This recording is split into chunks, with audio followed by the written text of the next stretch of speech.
어떤 소년이 한날은 연못가에서 본인이 직접 만든 작은 종이배를 띄우면서 놀고 있었습니다. 그러다 그만 이 배가 손에 닿을 수 없는 곳으로 점점 밀려나기 시작합니다. 그 모습을 보고 소년이 막 울기 시작합니다. 이 모습을 본 소년의 형이 배가 나아가는 방향 앞으로 돌을 던졌습니다. 그러자 소년은 형이 혹시 던진 그 돌에 이 작은 배가 맞아서 가라앉지는 않을까, 아니면 혹은 돌이 일으키는 이 물결로 인해서 배가 가라앉지 않을까 하면서 더 크게 울기 시작합니다. 그런데 조금만 지나니까 던진 돌, 배 앞에 던진 그 돌로 인해서 일어나는 그 물결로 인해 잔물결로 소년이 만들었던 그 작은 배가 점점 다시 되돌아오는 것을 본 그 소년은 더 이상 울지 않고 그 종이배를 기다리고 있었습니다. 여러분, 어떻게 생각해 보면 우리들 대부분도 소년과 같이 돌멩이나 물결만 보고 그만 나를 해롭게 하지는 않을까 하고 울음을 터뜨리거나 낙담에 빠질 경우가 참 많이 있습니다. 하지만 물결로 인해서 작은 배가 뒤집힐 위험은 분명히 있지만은 간절히 작은 배를 찾고자 하는 소년에게 있어서는 그 돌멩이와 그 잔물결이 꼭 필요한 것이었습니다. 성도가 고난을 바라보는 시각도 바로 이와 같습니다. 고난 자체가 하나님의 뜻이라고 얘기할 수는 없습니다. 하지만 이 고난이라는 것을 통해서 하나님께서는 당신 자신의 뜻을 이루어 가신다라는 분명한 사실입니다. 고난이라는 도구를 통해서 나를 향하신 하나님의 사랑이 얼마나 크신지, 나를 향한 하나님의 뜻이 무엇인지 발견하게 하신다라는 분명한 사실입니다. 그런 의미에서 고난은 단순히 아무 의미 없는 것이 아니라 나를 향한 하나님의 사랑의 표현 방법 중에 하나이며 하나님의 뜻을 나타내는 방법 중에 하나의 통로가 바로 고난이라는 도구입니다. 뚜렷한 이유 없이 아픔과 고통 속에 있을 때에는 정말 힘들고 어렵고 그 과정을 지나기가 너무나 고통스럽습니다.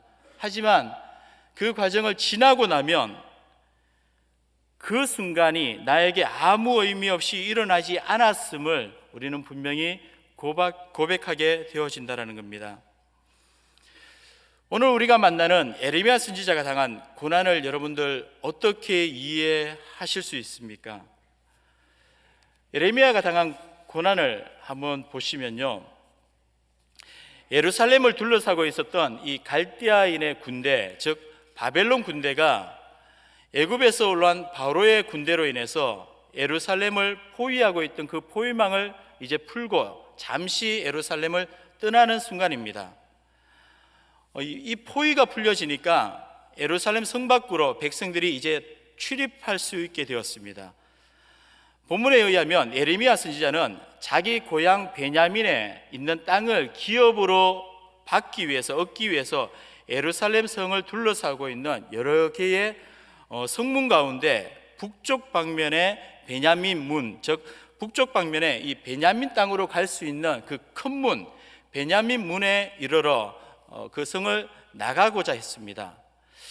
예레미야 선지자가 이 예루살렘 성을 나가고자 한 이유는 분명히 얘기하기를 바로 자기 고향 베냐민에 있는 땅을 기업으로 얻기 위함이었다라고 기록하고 있습니다. 그런데 그 문에 이르르자 그 문을 지키고 있었던 문지기의 우두머리인 이리야에게 예레미야 선지자는 붙잡히게 됩니다. 그러면서 네가 갈대아인에게 항복하려 한다라고 모함을 하고 결국에는 이 예레미야 선지자를 고관들에게 끌고 가서 매질을 당하고 감옥으로 만든 서기관 요나단 집 마당에 웅덩이에 집어넣어 뚜껑을 닫고 여러 날 감금을 당하게 되는 것을 우리는 볼 수가 있습니다. 예레미야 입장에서 여러분 한번 생각해 보십시오. 예레미야 입장에서 얼마나 억울한 일을 당했습니까? 참 억울한 일입니다. 갇히고 매질당하고, 뚜렷한 이렇게 갇히고 매질당할 이유를 뚜렷이 찾을 수가 없습니다. 바벨론에 항복할 의도도 없었고 바벨론에 가려고 한 의도도 없었습니다. 단지 자기 고향 베냐민 땅에 자기 땅을 기업으로 얻기 위해서 가려고 했던 목적이 있었습니다.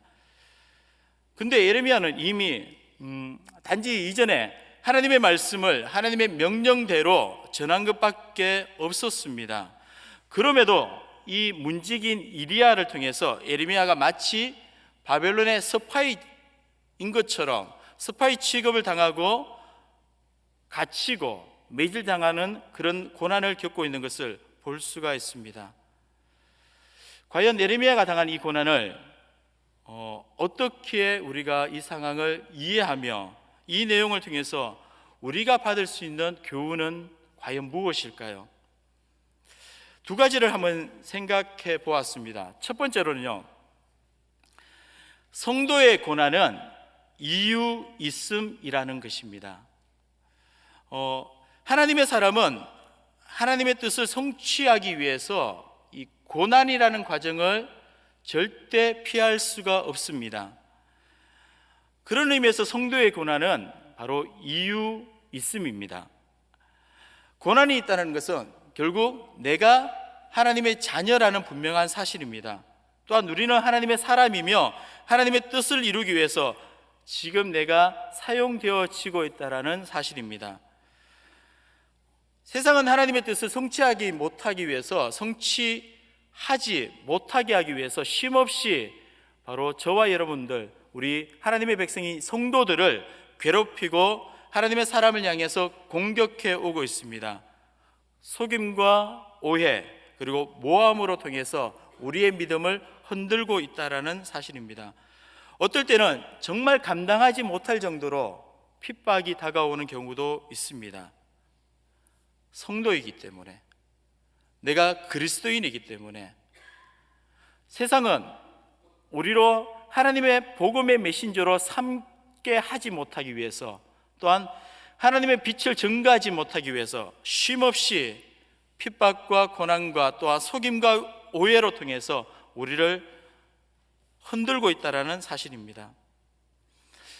지금 예레미야를 붙잡은 자가 누구입니까? 문지기인 이리야입니다.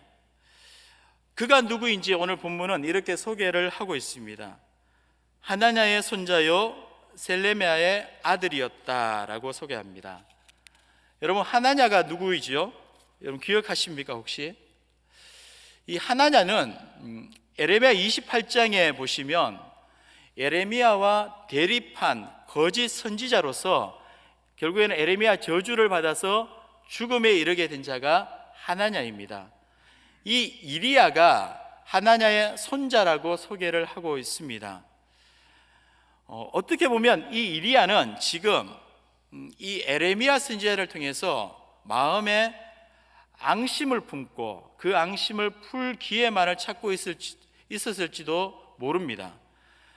그러던 중에 바로 자기가 지키고 있었던 이 베냐민 문으로 예레미야가 출입한다라는 그 소식을 듣고 그 광경을 보고 이 예레미야 선지자를 첩자로 몰고 스파이로 몰아서 결국에는 공경에 빠뜨리고 있는 것을 볼 수 있습니다. 예레미야 선지자는 분명히 하나님의 명령을 받아서 담대하게 시드기야 왕과 백성들에게 바벨론에게 항복할 것을 선포하였습니다. 이것이 하나님의 명령입니다. 하나님의 말씀입니다. 비록 바벨론 군대가 지금 애굽 군대로 인해서 잠시 철수하였지만은 완전히 퇴각한 것이 아니라 반드시 돌아와서 예루살렘 성을 쳐서 불사르게 할 것이기 때문에 바벨론이 완전히 떠났다라고 생각하지 말고 항복할 것을 어제 본문을 통해서도 우리는 확인을 할 수가 있습니다. 왜 바벨론에게 항복해라라고 얘기했을까요? 그것은 하나님의 명령이고 하나님의 말씀이기 때문입니다. 왜냐하면 이스라엘 백성들의 그 심각한 그 죄가 하나님 앞에서 너무 불순종하는 그 죄가 심각하기 때문에 하나님이 드디어 심판하여서 깨닫게 하여서 하나님께 돌아오게 하기 위한 과정으로 하나님이 바벨론이라는 나라를 도구로 사용하시기 때문입니다. 예레미야 선지자는 분명히 그 사실을 알고 있었기에 바로 시드기야 왕뿐만 아니라 이스라엘 백성들에게 바벨론에게 대항하지 말고 항복하자라고 하나님의 말씀을 선포했습니다. 하나님의 선지자로서 하나님의 말씀을 전한 이 예레미야 선지자를 이리야는 어떻게 보면요, 원한의 눈이 멀어서 안각품을 가지고 있는 그 마음에 이 예레미야 선지자를 향해서 바로 네가 바벨론의 포로 항복하자라는 그러한 메시지를 전했던 그 사실을 모든 것을 다 덤탱이 씌워서 오해하고 또한 속임으로 통해서 결국에는 예레미야가 바벨론의 첩자 스파이라는 제목을 씌워 그를 고관들에게 끌고 가고 매질 당하게 하고 결국에는 웅덩이가 있는 그곳에 감금하는 그러한 사건을 저지르게 됩니다. 예레미야가 당한 고난, 여러분 억울하고 이유 없음이라고 생각할 수도 있습니다. 그러나 그가 지금 당한 이 고난이 이유 있음이 될 수 있는 것은 바로 그의 잡힘과 감금을 통해서 하나님의 심판이 임박해졌음을 보여주고 있기 때문입니다. 하나님께서 말씀하신 너희가 바벨론에 다시 돌아와서 결국에는 이 성을 쳐서 불사르게 할 것이고 너희가 바벨론의 포로가 될 것이라는 그러한 분명한 사실을 예레미야 선지자를 통해서 다시금 하나님이 확정해 주고 있는 사건입니다. 39장에 보면 이 예루살렘 성이 함락되어지는 사건이 기록이 되어져 있습니다. 바벨론을 사용하셔서 하나님 당신의 백성을 하나님 자신의 백성의 죄를 깨닫게 하고 회개케 하시기 위해서 심판하시겠다라는 하나님의 뜻을 이루겠다라는 단호한 결단을 예레미야 선지자의 이 고난을 통해서 다시금 보여주고 계신다라는 사실입니다. 그렇게 예레미야의 잡힘, 이 예레미야가 당한 이 고난은 이유 있음입니다. 하나님의 사람은 하나님의 뜻을 성취하기 위한 과정에서 여러분 우리도 동일하게 고난을 피할 수가 없습니다. 그런 의미에서 우리가 당하는 고난도 분명한 이유 있음입니다. 하나님께서 우리를 통해서 이 땅에 우리 자신을 통해서 하나님이 이루고자 하시는 분명한 목적과 이유가 있으시며 또한 하나님의 뜻을 이 세상에 선포하고 구원의 복음을 전달하게 하기 위하여 우리를 성도로 부르셨기 때문에 우리가 성도로서 당하는 이 고난은 이유 없음이 아니라 분명한 이유 있음입니다. 그렇게 우리가 당하는 고난, 분명한 하나님의 뜻과 목적이 있음을 여러분 분명히 기억하시고요, 고난에 넘어지지 마시고 끝까지 믿음 가운데 버티고 견뎌가시기를 소망합니다. 분명한 하나님의 이유 있음입니다. 하나님께서 나에게 주시는 이 고난의 이유가 무엇인지, 목적이 무엇인지 그것을 발견하면서 살아가기를 간절히 소망합니다. 두 번째 같이 생각해 볼 것은요, 예레미야가 겪은 이 고난을 통해서 우리가 생각해 보고자 하는 것은 어떤 어려운 상황과 고난 가운데서도 목숨의 위협 속에서도 하나님의 말씀을 사실을 전할 수 있겠는가라는 것입니다. 사실, 하나님의 말씀을 정확하게 전달할 수 있는가라는 사실입니다. 예레미야가 지금 서기관 요나단의 집에 갇힌 지 여러 날이 지난 이후에 시드기야 왕이 이 갇혀있던 예레미야를 이끌어내어서 왕궁으로 불러서 비밀리에 예레미야를 만나는 사건이 오늘 본문 후반부에 등장을 합니다. 아마 퇴각하였던, 잠시 이 애굽 군대로 인해서 퇴각하였던 이 바벨론 군대가 다시 돌아오지 않을 것이라고 분명히 믿었는데 예루살렘 쪽으로 진격해 온 상황이라고 추측이 되어집니다. 그래서 시드기야 왕은 이 바벨론 군대로 인해서 어떻게 되어질지 다시 한 번 더 예레미야 선지자에게 여호와께로부터 혹시 받은 말씀이 무엇인지 묻기 위해서 비밀리에 예레미야 선지자를 만납니다. 이런 상황에서 성도 여러분 같으면 어떻게 대답하시겠습니까? 지금 시드기야 왕이 여러분들을 만약에 불렀다면 고난 가운데 웅덩이에 빠져서 매질을 당하고 그 서기관 요나단 집에 갇혀져 있는 그 순간 가운데 오랜 시간이 지났었는데 드디어 시드기야 왕이 불렀습니다. 여러분 같으면 어떻게 대답하시겠습니까? 자신의 아니 목숨을 위해서 거짓으로 타협할 수도 있는 순간입니다. 그 순간에 거짓으로 타협하시겠습니까? 묻는 자의 의도에 맞게, 즉 입맛에 맞게 대답한다면 곧장 그 감옥에서 풀리게 될 수도 있고 어쩌면 부귀영화까지 누릴 수 있는 상황일 수도 있습니다. 그러나 예레미야 선지자는 시드기야 왕 앞에서 하나님의 말씀을 다시 한 번 더 정확하게 사실을 전합니다. 17절 말씀에 왕이 바벨론의 왕의 손에 넘겨지리이다. 여러분, 죽을 수도 있는 대답입니다. 왕의 입장에서는 다시금 분명히 예레미야에게 물었는데 왕이 바벨론 왕의 손에 넘겨질 것입니다. 멸망당할 것입니다라는 분명한 메시지입니다. 시드기야 왕의 입장에서는 너무나 불쾌한 대답입니다. 그래서 예레미야를 죽일 수도 있는 상황입니다. 하지만 그 위협 속에서도 예레미야 선지자는 하나님의 말씀이기에 담대하게 사실을 전했다라는 사실입니다. 예레미야 선지자라고 죽음의 위협이 또한 죽음을 두려워하지 않았겠습니까? 20절 말씀에 보면 이렇게 기록하고 있습니다. 내 주 왕이여 이제 청하건대 내게 들으시며 나의 탄원을 받으사 나를 서기관 요나단의 집으로 돌려보내지 마옵소서. 내가 거기에서 죽을까 두려워하나이다.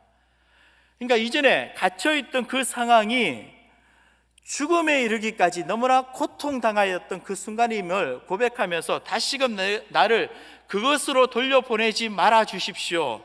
거기서 죽을까 두려워하나이다 라고 자신의 죽음을 두려워했던 그 모습을, 연약했던 그 모습을 우리는 발견할 수가 있습니다. 그럼에도 불구하고 바로 예레미야 선지자는 시드기야 왕의 심기를 불편하게 할 수도 있는 이 하나님의 말씀을 그대로 전하고 있다는 사실입니다.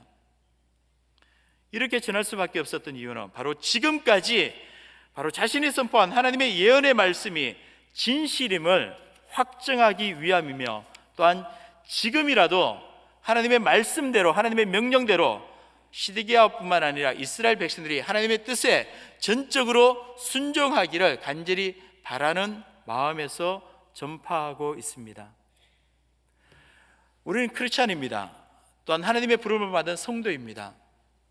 여러분, 한 가지 실수가 결국에는 내가 지금까지 해왔던 모든 것을 덮어버릴 경우가 참 많이 있습니다.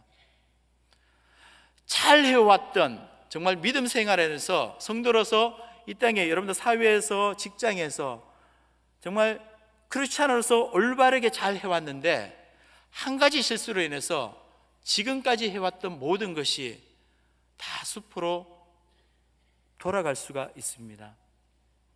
예레미야 선지자는 지금까지 자신이 선포했던 그 하나님의 메시지가, 하나님의 명령이, 하나님의 말씀이 진실임을 그 어떤 위협 속에서도, 목숨에 위태한 그 순간에서도 어떻게 보면 묻는 자의 의도에 맞게, 입맛에 맞게 전달했다면 충분히 자기의 생명이 구원함을 받게 되고 또한 다른 여러 가지 권위와 권세와 부귀가 회복될 수도 있는 상황, 얻을 수도 있는 그 상황에서도 하나님의 말씀, 왕이 바벨론에게 잡혀갈게 될 것입니다. 그 말씀을 그대로, 하나님의 말씀을 담대하게 선포하고 있다는 사실입니다. 예레미야 선지자는 자신은 하나님의 전달자라는 분명한 사실을 늘 기억하고 살았습니다. 죽음에 이르게 될지라도 예레미야는 하나님의 전달자이기 때문에 담대히 하나님께서 말씀하신 것을 전달하며 하나님의 명령에 순종하는 삶을 살았습니다. 우리는 어떻게 살아가야 될까요? 여러분, 이와 같이 우리는 죽음 앞에서도 피할 수만 있으면 피하기를 원하셨지만 하나님 사랑의 전달자이며 하나님의 뜻을 온전히 성취하는 증인으로 어떤 오해와 핍박 그리고 모함, 고난 가운데서도 굴복하지 않고 하나님께 전적으로 순종하며 하나님의 뜻을 이루신 한 분을 우리는 알고 있습니다. 그가 당한 고난이 얼마나 극심하였든지 그는 겟세마네 동산에서 이렇게 기도하고 있습니다. 내 아버지여, 만일 할만하시거든 이 잔을 내게서 지나가게 하옵소서. 그러나 나의 원대로 마옵시고 아버지의 원대로 하옵소서. 정말 힘들고 어렵고 이 잔이 내게서 지나가기만을 원하지만은 그러나 나의 원대로 마옵시고 아버지의 원대로 하옵소서. 고난의 길, 죽음의 길, 피할 수만 있으면 피했으면 좋겠지만 그 길이 하나님의 뜻이기 때문에 우리를 죄에서 구원하시기 위한 유일한 하나님의 사랑의 방법이기 때문에 예수님께서는 묵묵히 십자가의 길을 걸어가셨습니다. 채찍을 맞으시고 침뱉음을 당하시고 배신과 핍박과 고난 가운데서도 하나님의 뜻이 온전히 이루시기 위해서 주님은 끝까지 버티고 견디셨습니다. 하나님의 사랑이 참이심을, 하나님이 우리를 사랑하시는 그 사랑이 진실하심을 예수님 그리스도께서는 고난에 순종하심으로 말미암아 그 사실을 확증해 주셨습니다. 이렇게 우리를 위해서 모든 것을 내어주신 주님께서 고난 가운데 있는 저와 성도 여러분들에게, 우리 모두에게 이렇게 말씀하고 계십니다. 세상에 있는 자기 사람을 사랑하시되 끝까지 사랑하시느니라. 저와 여러분들을 주님이 끝까지 사랑하신다라고 말씀하고 계십니다. 이 예수님의 사랑, 이 예수님의 은혜가 고난 가운데 걸어가고 있는 우리를 끝까지 이끌어 가십니다. 그 은혜와 사랑이 우리를 끝까지 버티고 견디게 하십니다. 예수님의 핏값으로 사신 하나님의 자녀이기 때문입니다. 사랑하는 성도 여러분, 고난은 아무 의미 없이 우리에게 주어지는 것이 아닙니다. 하나님의 자녀이기 때문에 우리가 당하는 고난은 분명한 목적과 의미가 있습니다. 그 어떤 것도 이유 없음이 아니라 이유 있음인 줄 분명히 확신합니다. 여러분, 고난을 통해서 욥이 고백했던 그 고백이 저와 여러분들의 고백이 되어지기를 간절히 소망합니다. 욥기 42장 5절 말씀에 욥의 고백은 이렇게 고백합니다. 내가 죽게 대하여 귀로 듣기만 하였사오나 이제는 눈으로 주를 배움나이다. 내가 이제는 하나님에 대해서 단지 귀로 듣고 정말 그분이 하나님, 이분이 하나님일까 잘 인식하지 못하였지만은 자신이 겪었던 이 고난을 통해서 정말 내가 들었던 그 하나님이 진실한 하나님이십니다. 내가 들었던 그 하나님이 직접 이 고난의 과정을 통해서 참이십니다 라고 내가 눈으로 주를 배웠나이다 라고 고백하고 있습니다. 고난을 통해서 우리를 아낌없이 사랑하시는 하나님의 사랑을 깨달아 정말 하나님만이 참 하나님이시고 나의 아버지 되심을 고백하며 하나님만 예배하며 찬양하는 그 순간까지 끝까지 여러분 믿음 안에서 버티고 견디는 베들의 모든 성도들 되어주시기를 주의 이름으로 축원드립니다. 아멘.